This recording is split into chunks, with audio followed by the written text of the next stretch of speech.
ಆ ಗವಿಯೊಳಗೆ ಹೋಗ್ತಾರ. ಹೋಗಿ ಅದ್ಭುತ ಅಂತ ದೃಶ್ಯ ನೋಡ್ತಾರ. ಆ ದೃಶ್ಯ ನೋಡ್ತಾರ,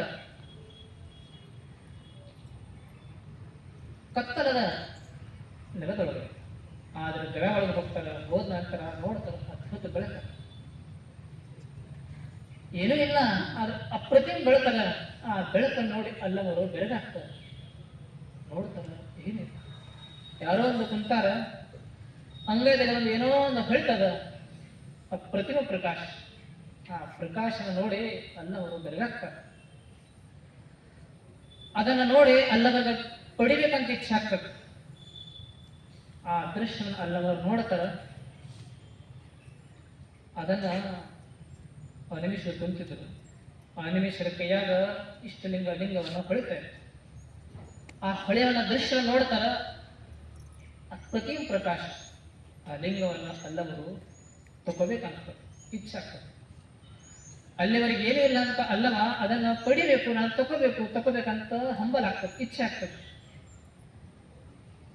ಯಾವ ರೀತಿ ಅಂದ್ರೆ ಕರು ಆಕಳನ್ನ ಹಂಬಲಿಸ್ತದೆ ಹಾಲು ಕೊಡ್ಲಿಕ್ಕೆ, ಯಾವ ರೀತಿ ದುಂಬಿ ಮಕರಂದ ಸವಿಲಿಕ್ಕೆ ಹಂಬಲಿಸ್ತದೆ. ಹಾಗೆ ಅಲ್ಲವ ಆ ಲಿಂಗವನ್ನು ಪಡಿಬೇಕಂತ ಇಚ್ಛೆ ಉಂಟಾಗ್ತದೆ ಅಲ್ಲವನಿಗೆ. ಅವಾಗ ಅದನ್ನ ಹೋಗಿ ತಗೊಳ್ತಾರ. ತಕೊಂಡು ತನ್ನ ಅಂಗದ ಇಡ್ತಾರ. ಇಟ್ಟು ಆಶ್ಚರ್ಯ ಪಡ್ತಾರ. ಆಶ್ಚರ್ಯ ಪಟ್ಟೆಯನ್ನ ಹಾಡು ಹಾಡಕ್ಕೆ ಶುರು ಮಾಡ್ತಾರೆ ಅಲ್ಲವರು. ಆ ವರ್ಣನೆ ಈ ವಚನದಲ್ಲಿ ಹೇಳ್ತಾರೆ. ಅಂದ್ರೆ ಗುರು ಶಿಷ್ಯರ ಸಂಬಂಧ ಯಾವ ರೀತಿ ಇರುತ್ತೆ? ಒಬ್ಬ ಗುರು ಏನೇನು ಮಾಡಬಲ್ಲ ಶಿಷ್ಯನಿಗಾಗಿ, ಒಬ್ಬ ತನ್ನ ಮಗುವಿಗಾಗಿ ತಂದೆ ಏನ್ ಬೇಕಾದ್ರೂ ಮಾಡಬಲ್ಲ. ಹಾಗ ಒಬ್ಬ ಗುರು ತನ್ನ ಶಿಷ್ಯನಿಗಾಗಿ, ಶಿಷ್ಯನ ಉದ್ಧಾರಕ್ಕಾಗಿ ಏನೆಲ್ಲ ಮಾಡಬಲ್ಲ ಅಂತದ ವರ್ಣನವನ್ನ ಅಲ್ಲಮರು ಈ ವಚನದಲ್ಲಿ ಅವರು ಚಿತ್ರಿಸ್ತಾರೆ. ಅವ್ರು ಹೇಳ್ತಾರೆ, ಅವರು ಕಾನ ಬಾರದ ಲಿಂಗವು ಕರಸ್ಥಲಕ್ಕೆ ಬಂದಡೆ ಎನಗಿದು ಸೋಜಿಗ. ಕಾನ ಬಾರದ ಲಿಂಗವು ಕರಸ್ಥಲಕ್ಕೆ ಬಂದಡೆ ಎನಗಿದು ಸೋಜಿಗ. ಅಹುದೆನಡಮ್ಮೆನೋ ಅಲ್ಲ ಎನಡಮ್ಮೆ. ಗುಹೇಶ್ವರ ಲಿಂಗವು ನಿರಾಕಾರ ಬಯಲು ಆಕಾರವಾದದು. ಗುಹೇಶ್ವರ ಲಿಂಗವು ನಿರಾಕಾರ ಬಯಲು ಆಕಾರವಾದದು. ಇಷ್ಟು 4 ಸಾಲಿನ ವಚನದಲ್ಲೆಲ್ಲ ನಾವು ಅಷ್ಟು ಸೋಜಿಗೆ ವ್ಯಕ್ತಪಡ್ತಾರೆ, ಆಶ್ಚರ್ಯ ವ್ಯಕ್ತಪಡಿಸ್ತಾರೆ. ಏನಂತ ಹೇಳ್ತಾರೆ ಅವರು? ಕಾಣಬಾರದ ಲಿಂಗವು. ಕಾಣಬಾರದಂದ್ರು ನಮ್ಮ ದೃಷ್ಟಿಗೆ, ನಮ್ಮ ಇಂದ್ರಿಯಕ್ಕೆ ಯಾವುದು ಗೋಚರ ಇಲ್ಲ ಅಂತ ವಸ್ತು ಕಾಣಬಾರದು, ನೋಡ್ಲಿಕ್ಕೆ ಆಗೋದಿಲ್ಲ. ಅದೃಶ್ಯವಂತ ಅಗೋಚರವಂತ ಒಂದು ವಸ್ತು ಅದು ಕಾಣೋದಿಲ್ಲ. ಕಾಣಬಾರದ ಲಿಂಗವು ಕರಸ್ಥಲಕ್ಕೆ ಬಂದರೆ, ಯಾವುದು ಕಾಣುವುದಿಲ್ಲ ಆದರೆ ಕಾಣಲಾರದ ವಸ್ತು ನನ್ನ ಕರಸ್ಥಲಕ್ಕೆ ಬಂತಲ್ಲ, ಅದು ಕಾಣುವ ವಸ್ತು ಕಂಡ್ರೆ ಏನು ಆಶ್ಚರ್ಯ ಇಲ್ಲ, ಆದ್ರೆ ಕಾಣಲಾರದ ವಸ್ತು ಕಂಡ್ರೆ ಬಹಳ ಆಶ್ಚರ್ಯ. ನಿರೀಕ್ಷೆ ಕೂಡ ಮಾಡಿರಲಿಲ್ಲ ಅಂತಂದು ಕೆಲವು ಘಟನೆ ನಡೆದು ಹೋಗ್ತವೆ. ಅವಾಗ ಮನುಷ್ಯ ಆಶ್ಚರ್ಯಗೊಳ್ತಾನೆ. ಜಗತ್ತಿನಲ್ಲಿ ಆಶ್ಚರ್ಯ ಪಡುವಂತ ಬಹಳಷ್ಟು ಘಟನೆಗಳದಾವ. ಹಾಗ ಅಲ್ಲವರು ಕೂಡ ಆಶ್ಚರ್ಯ ಪಡ್ತಾರ. ಪರಮಾತ್ಮ ಅಂತ ಹೆಂಗದ? ಅದ ನಿರಾಕಾರ, ಅದು ಕಾಣುವ ವಸ್ತು ಅಲ್ಲ. ಕಾಣಬಾರದ ಲಿಂಗ. ಲಿಂಗ ಅಂದ್ರೆ ಮಹಾಲಿಂಗ.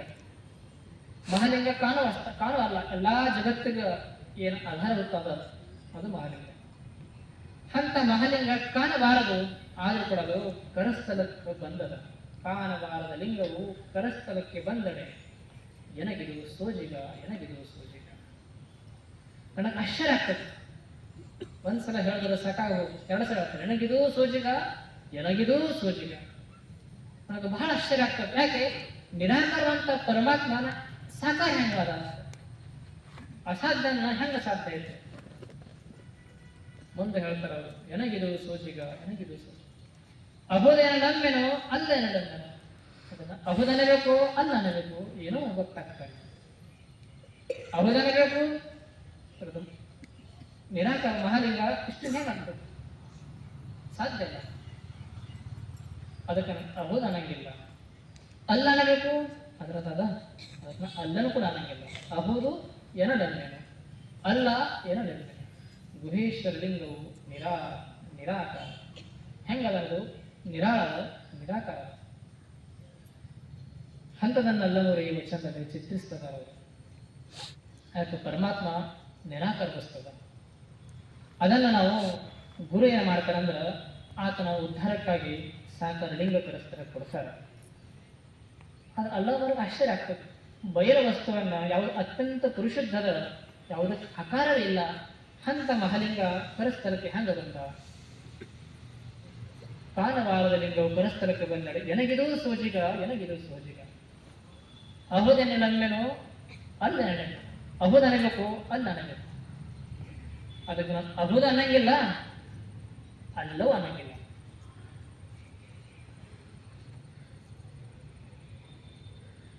ಮಹಾಲಿಂಗ ಪರಸ್ಥಳಕ್ಕೆ ಬಂದಾನ ಅದರದು ಆಕಾರ ಅಂತಂದ್ರೆ ಅದು ಆಕಾರ ಅಲ್ಲ. ಮೂರು ಲಿಂಗಕ್ಕೆ ಆಕಾರ ಇಲ್ಲ. ಮತ್ತೆ ಇಲ್ಲಿ ಆಕಾರ ಅದ ಅಂದ ಮೇಲೆ ಮತ್ತೆ ಅಲ್ಲಿ ತಪ್ಪದು. ಮತ್ತೆ ಇದು ಆಕಾರ ಅದ, ಅದರ ಪರಮಾತ್ಮನ ವರ್ಣ ಏನು ಕೇಳಿದೇವಿ ಅದು ನಿರಾಕಾರ. ನಿರಾಕಾರ ವಸ್ತು ಸಾಕಾರ ಹೇಗಾಯ್ತು? ಅದು ಆಗೋದಿಲ್ಲ. ಆದರೂ ಕೂಡ ಐತಲ್ಲ ಅಂದ್ಮೇಲೆ ಅದಕ್ಕೆ ಅಹುದನೇ ಬೇಕು ಅಲ್ಲ ಅನ್ನಬೇಕು ಅಂತ ಅವ್ರಿಗೆ ಪ್ರಶ್ನೆ ಬಿಡ್ಬೇಕು. ಅದಕ್ಕೆ ಅವ್ರು ಹೇಳ್ತಾರೆ ಅಹುದು ಏನಡನ್ನೇನು ಅಲ್ಲ ಏನಡನ್ನೇನು. ಅಹುದು ಅನ್ನಂಗಿಲ್ಲ ಮತ್ತು ನಾನು ಅಲ್ಲ ಅನ್ನಂಗಿಲ್ಲ. ನಿಮ್ಗೆ ಗೊತ್ತಿರಬಹುದು ಅಹುದನೇ ಬೇಕಾದ್ರೆ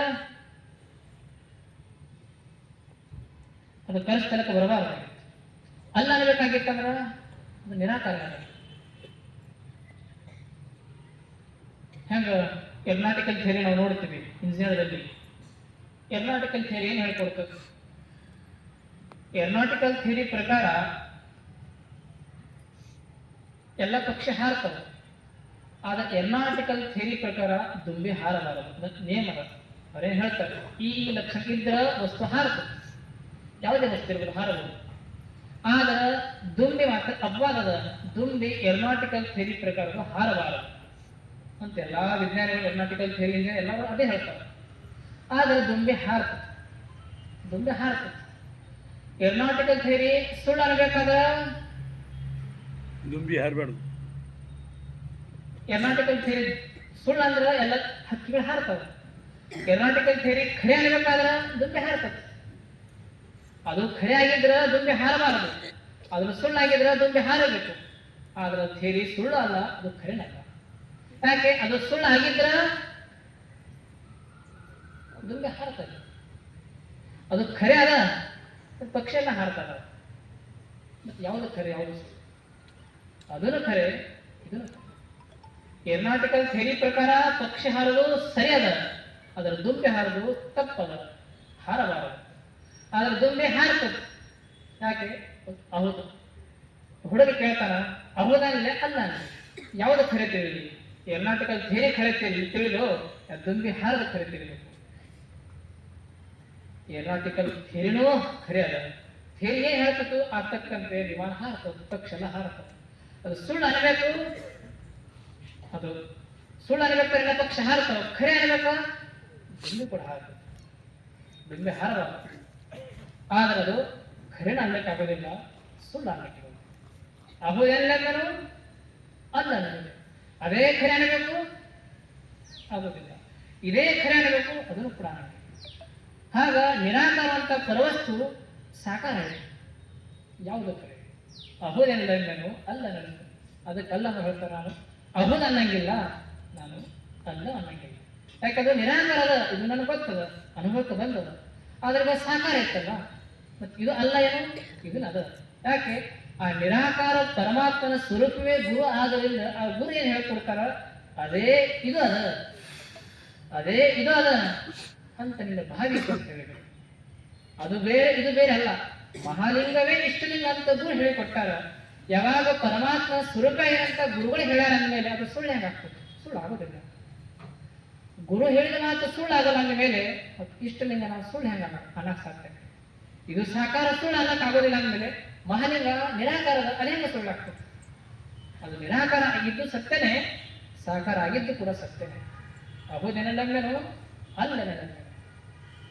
ಗುಹೇಶ್ವರ ಲಿಂಗವು ನಿರಾಕಾರ ಬಯಲು ಆಕಾರ. ಪರಮಾತ್ಮ ಗುಹೇಶ್ವರ ಲಿಂಗ ಹೆಂಗದ? ಮಹಾಲಿಂಗ ಹೆಂಗದ ನಿರಾಕಾರ ನಿರಾಳ ಅದ. ನಿರಾಳ ಅಂದ್ರೆ ಅತ್ಯಂತ ಪರಿಶುದ್ಧ. ಮೊದಲು ನೋಡಿದೆ ನಿರಾಳ ಅಂತ. ನಿರಾಳ ಅತ್ಯಂತ ಪರಿಶುದ್ಧದ ನಿರಾಳ. ನಿರಾಕಾರ, ಅದಕ್ಕೆ ಯಾವುದು ಆಕಾರ ಇಲ್ಲ. ಅದರ ಇಂದ್ರಿಯಕ್ಕೆ ಒಳಪಡೋದಿಲ್ಲ. ಇಷ್ಟಲಿಂಗ ಗುಣಸಹಿತದ, ಮಹಾಲಿಂಗ ಗುಣರಹಿತದ. ಗುಣರಹಿತವಾದಂತ ಮಹಾಲಿಂಗವನ್ನ ಗುಣಸಹಿತ ಇಷ್ಟಲಿಂಗದಲ್ಲಿ ಮೂಡ್ಯದ. ಅದಕ್ಕೆ ಸುಳ್ಳು ಅನ್ನಕ್ಕಾಗೋದಿಲ್ಲ. ಅದಕ್ಕೆ ಆಶ್ಚರ್ಯ. ಅಬುದೆನನೆಮ್ಮೆನು ಅಲ್ಲೆನನೆಮ್ಮೆನು ಗುಹೇಶ್ವರ ಲಿಂಗವು ನಿರಾಕಾರ, ಬಯಲು ಆಕಾರವಾಗಲಿ. ಬಯಲಂದ್ರೇನು? ಶುದ್ಧ ಅಶುದ್ಧ ಇಲ್ಲ, ಶುದ್ಧನಿಲ್ಲ ಅಶುದ್ಧನಿಲ್ಲ. ಶುದ್ಧ ಅಶುದ್ಧನ ಮೀರಿದ್ದು ಶೂನ್ಯ ಸ್ಥಿತಿಗೆ ಬಯಲು ಅಂತ ಕರೀತಾರೆ. ಅಂತಹ ಬಯಲು ಏನದ, ಆ ಬಯಲೆ ಸಾಕಾರಗೊಂಡದಲ್ಲ. ಅದೇ ಬಯಲು ಆಕಾರವಾದರೆ ಅಂತ ಬಯಲು ಆಕಾರಗೊಂಡಿತು. ಅದಕ್ಕೆ ಆಶ್ಚರ್ಯ ಆಯ್ತು, ಸೋಜಿಗೆ ಪಟ್ಟಿನ ಅಂತ ನಮ್ಗೆ ಹೇಳ್ತಾರೆ. ಇದು ಹೆಂಗ ಸಾಧ್ಯ ಆಯ್ತಂದ್ರ ಇದು ಭಕ್ತಿ ದೃಷ್ಟಿಗೂ ಸಾಧ್ಯ ಆಯ್ತು. ನಿರಾಕಾರ ವಸ್ತುವನ್ನ ಶಿಷ್ಯನ ಉನ್ನತಿಗಾಗಿ ಗುರು ಸಾಕಾರಗೊಳಿಸ್ತಾನೆ. ಅದಕ್ಕೆ ಗುರುವಿಗೆ ಎಲ್ಲವೂ ಕೂಡ ಸುಸಾಧ್ಯ ಅಂತ ಅಲ್ಲವರು ಹೇಳ್ತಾರೆ. ಅಂತ ಗುರು ಏನೆಲ್ಲ ಮಾಡಬಹುದು? ಅದಕ್ಕಾಗಿ ಶಿಷ್ಯನ ಉದ್ಧಾರಕ್ಕಾಗಿ. ಈ ಶಿಷ್ಯನಿಗೆ ತನ್ನ ಸಾಧನೆಯನ್ನ, ಆ ನಿರಾಕಾರ ಬಯಲನ್ನು ಅನುಭವಕ್ಕೆ ಬರಬೇಕಾದ್ರೆ ಸಹಜವಾಗಿ ಬಯಲು ಅನುಭವಕ್ಕೆ ಬರುವುದಿಲ್ಲ. ಆ ಬಯಲನ್ನ ಅನುಭವಕ್ಕೆ ತರಬೇಕಾದಂತ ಸಾಕಾರ ವಸ್ತು ಬೇಕಾಗ್ತದೆ. ಅದಕ್ಕಾಗಿಯೇ ಗುರು ಗುರು ಏನ್ ಮಾಡ್ತಾರೆ ಅಂದ್ರೆ ಶಿಷ್ಯನಿಗಾಗಿ ಆ ಸಾಕಾರ ಇರುವಂತ ಇಷ್ಟಲಿಂಗವನ್ನು ತರಿಸ್ತಾರೆ, ಕೊಡ್ತಾರೆ. ಕೊಟ್ಟು ಏನ್ ಹೇಳ್ತಾರ, ಅದು ಬೇರೆ ಇದು ಬೇರೆ ಅಂತ ಹೇಳೋದಿಲ್ಲ, ಅದೇ ಇದು ಅದಂತ ಅಲ್ಲವರು ಹೇಳ್ತಾರೆ. ಹಂಗ ಶಿಷ್ಯನ ಉದ್ಧಾರಕ್ಕಾಗಿ ಗುರು ಹೇಳಿಕೊಡ್ತಾರೆ. ಗುರು ಏನು ಬೇಕಾದ್ರೆ ಮಾಡಬಹುದು. ಅದಕ್ಕಾಗಿ ಅವನಿಗಾಗಿ ಒಂದು ಸಾಮಾನ್ಯವಂತ ಧಾತು ವಸ್ತು ಅದ. ಆ ವಸ್ತು ಏನ್ ಮಾಡ್ತವೆ? ವಿಜ್ಞಾನಿ ಕೈಗೆ ಕೊಟ್ಟರೆ ವಿಜ್ಞಾನ ಏನಂತಾರೆ, ತನ್ನ ಎಲೆ ನಾವು ಹಾರ್ಲಿಕ್ಕೆ ಆಗೋದಿಲ್ಲ. ಒಂದು ಸಾಮಾನ್ಯ ಜಡವಾಂತ ಧಾತು ಒಬ್ಬ ವಿಜ್ಞಾನಿ ಕೈಗೆ ಕೊಟ್ಟರೆ ಏನ್ ಮಾಡ್ತಾರೆ? ವಿಜ್ಞಾನಿ ಅದನ್ನ ಹಾರಿಸ್ತಾರೆ. ಬರೀ ಹಾರಿಸೋದಿಲ್ಲ, ನೂರಾರು ಜನರ ಒಳಗೆ ಕೂಡಿಸಿ ಹಾರಿಸ್ತಾರೆ. ಒಂದಲ್ಲ, ಸಾವಿರ ಸಾವಿರ ಕಿಲೋಮೀಟರ್ನ ಹಾರಿಸ್ತಾರೆ. ಏನು ಮಾಡಿ? ವಿಮಾನ ತಯಾರ ಮಾಡಿ. ಏನೋ ಹಾರದ ವಸ್ತುವನ್ನ, ಜಡವಾದ ವಸ್ತುವನ್ನ ಒಬ್ಬ ವಿಜ್ಞಾನಿ ಕೈ ಸಿಕ್ಕಾಗ ಆ ವಿಜ್ಞಾನಿ ಏನ್ ಮಾಡಬಲ್ಲ? ಜಡವಾದ ವಸ್ತುವನ್ನ, ಹಾರಲಾರದ ವಸ್ತುವನ್ನ ಹಾರುವಂಗ ಮಾಡಬಲ್ಲ. ಅದು ವಿಜ್ಞಾನಿಗೆ ಸಾಧ್ಯವಲ್ಲ, ಅದು ಸುಸಾಧ್ಯವಲ್ಲ. ಹಾಗ ಒಬ್ಬ ವಿಜ್ಞಾನಿಗೆ ಯಾವ ಜಡವಾದ ವಸ್ತುವನ್ನ ಹಾರುವಂಗ ಮಾಡುವುದೆಷ್ಟು ಸಾಧ್ಯವೋ ಆಗ ನಿರಾಕಾರ ಅಂತ ಪರಮಾತ್ಮನ್ನ ಸಾಕಾರ ಮಾಡಲಿಕ್ಕೆ ಗುರುವಿಗೆ ಕೂಡ ಸಾಧ್ಯವಿಲ್ಲ. ಸಾಧ್ಯ. ಅದಕ್ಕೆ ಗುರು ಏನು ಬೇಕಾದ ಮಾಡಬಹುದು. ಅದಕ್ಕಾಗಿ ಶಿಷ್ಯನ ಉದ್ಧಾರಕ್ಕಾಗಿ ಅಂತ ಹಾಗಲ್ಲ ಹೇಳ್ತಾರೆ. ಹಾಗ ಅಲ್ಲಮ ಇದು ಶಿಷ್ಯನಾದ, ಅಲ್ಲಮನ ಗುರುನಾದ ಅಂತ ಅನಿಮಿಷ ತಕ್ಕಂತೆ ಅಲ್ಲವರು ಸಿಕ್ಕರು. ಅನಿಮಿಷ ತಕ್ಕಂತೆ ಅಲ್ಲಮ ತಕ್ಕಂತೆ ಅನಿಮಿಷರು ಸಿಕ್ಕರು. ಅವಾಗ ಅಲ್ಲಮ ಇವತ್ತು ಬದಲಾಗ ಅಂತ ಅಲ್ಲಮ ವರ್ಣಿಸ್ತಾರೆ. ಇವತ್ತು ಏನಂತಂದ್ರೆ ಭಗವಂತ ನಿರಾಕಾರದಾನ, ಅದ್ರ ಇವತ್ತು ಸಾಕಾರಗೊಂಡ. ಹಾಗ ಗುರು ಶಿಷ್ಯನಿಗಾಗಿ ಏನ್ ಬೇಕಾದ್ರೆ ಮಾಡಬಲ್ಲದು.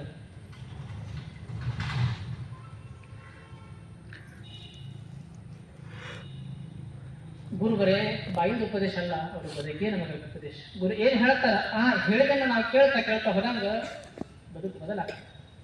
ಹಾಗ ಶಿಷ್ಯನಿಗಾಗಿ ಗುರು ಅಲ್ಲಮ ಏನ್ ಹೇಳ್ತಾರಂದ್ರ ಉದ್ಧಾರಕ್ಕಾಗಿ ಗುರುವಿನ ಬದುಕೇ ನಮಗೆ ಉಪದೇಶ ಇರ್ತದೆ. ಅವರು ಹೆಚ್ಚು ಹೇಳೋದಲ್ಲ, ಸಣ್ಣ ಸಣ್ಣ ಮಾತುಗಳು ಹೇಳ್ಕೋತಲ್ಲ ಹೋಗ್ತಾರೆ. ಹಾಗ ಗುರು ಸಮೇತ ಹೆಚ್ಚು ಹೇಳೋದಿಲ್ಲ. ಆ ಗುರು ಸಣ್ಣ ಪುಟ್ಟ ಮಾತುಗಳನ್ನು ಹೇಳ್ತಾರೆ. ಕೆಲವೊಮ್ಮೆ ಹೇಳ್ತಾರೆ, ಬಾಯಿಂದ ಹೇಳ್ತಾರೆ, ಕೆಲವೊಮ್ಮೆ ಕಣ್ಣಿಂದ ಇಶಾರೆ ಮಾಡ್ತಾರೆ, ಕೆಲವೊಮ್ಮೆ ಸಹಜವಾಗಿರ್ತಾರೆ. ಅವ್ರ ಬದುಕೇ ನಮಗಾಗಿ ಉಪದೇಶ ಇರ್ತದೆ. ಹಾಗ ನಿಜವಾದ ಶಿಷ್ಯನಿಗೆ ಮಾತ್ರ ನಿಜವಾದ ಗುರುವಿನ ಮಹತ್ವ ಗೊತ್ತಾಗ್ತದೆ. ಹಾಗ ಅನಿಮಿಷನ ಮಹತ್ವವನ್ನು ಅಲ್ಲಂದ್ರೆ ಗೊತ್ತಾಗಿತ್ತು, ಬೇರೆ ಗೊತ್ತಾಗಲಿಲ್ಲ. ಪರಮಹಂಸನ ಮಹತ್ವನ ವಿವೇಕಾನಂದ ಗೊತ್ತಾಯ್ತು. ಒಬ್ಬ ವಿವೇಕಾನಂದ, ನರೇಂದ್ರ ವಿವೇಕಾನಂದ ಆಗಬೇಕಾದ್ರೆ ಪರಮಹಂಸ ಅಂತ ಗುರು ಬೇಕು. ಅಂತ ಪರಮಹಂಸನ ಕೀರ್ತಿಯನ್ನ ಜಗತ್ತನ್ನ ಪಸರಿಸಬೇಕಾದ್ರೆ ವಿವೇಕಾನಂದ ಗುರು ಬೇಕು, ಶಿಷ್ಯ ಬೇಕು. ಹಾಗೂ ಅನಿಮಿಷನಂತ ಗುರುವಿಗೆ ಅಲ್ಲನಂತ ಶಿಷ್ಯ ಪಡಿಬೇಕು ಅಂದ್ರೆ ಸಾಮಾನ್ಯ. ಹಾಗ ಜಗತ್ತನ್ನ ಆಳುವಂತ ಅಲೆಕ್ಸಾಂಡರ್ನಿಗೆ ಅರಿಸ್ಟಾಟಲ್ ಅಂತ ಗುರು ಸಿಕ್ಕಿದರು, ಅಲೆಕ್ಸಾಂಡರ್ ಅಂತ ಶಿಷ್ಯ ಸಿಕ್ಕಿಲ್ಲ. ಅಂತ ಸಾವಿರ ಸಾವಿರ ಸಂಶೋಧನೆ ಮಾಡುವಂತ ಅರಿಸ್ಟಾಟಲ್ನಿಗೆ ಪ್ಲೇಟೋ ಅಂತ ಗುರು ಸಿಕ್ಕಿದರು. ಅಂತ ಪ್ಲೇಟೋ ಅಂತ ಜ್ಞಾನಿ ಯಾರು ಇಲ್ಲ ಅಂತ ಹೇಳ್ತಿದ್ರು. ಅಂತ ಪ್ಲೇಟನಿಗೆ ಸಾಕುಂಟದಂತ ಬಹುದೊಡ್ಡ ಜ್ಞಾನಿ ಗುರು ಲಭಿಸಿದರು. ಹಾಗ ಶಿಷ್ಯ ತಕ್ಕಂತೆ ಗುರಿ ಲಭಿಸಿದ್ರೆ ಗುರುವಿನ ಕೀರ್ತಿ ಹೆಚ್ಚು. ಆ ಗುರುವಿನ ತಕ್ಕ ಶಿಷ್ಯ ಸಿಕ್ಕಂದ್ರೆ ಶಿಷ್ಯ ಉನ್ನತ ಹೆಚ್ಚಾಗ್ತದೆ.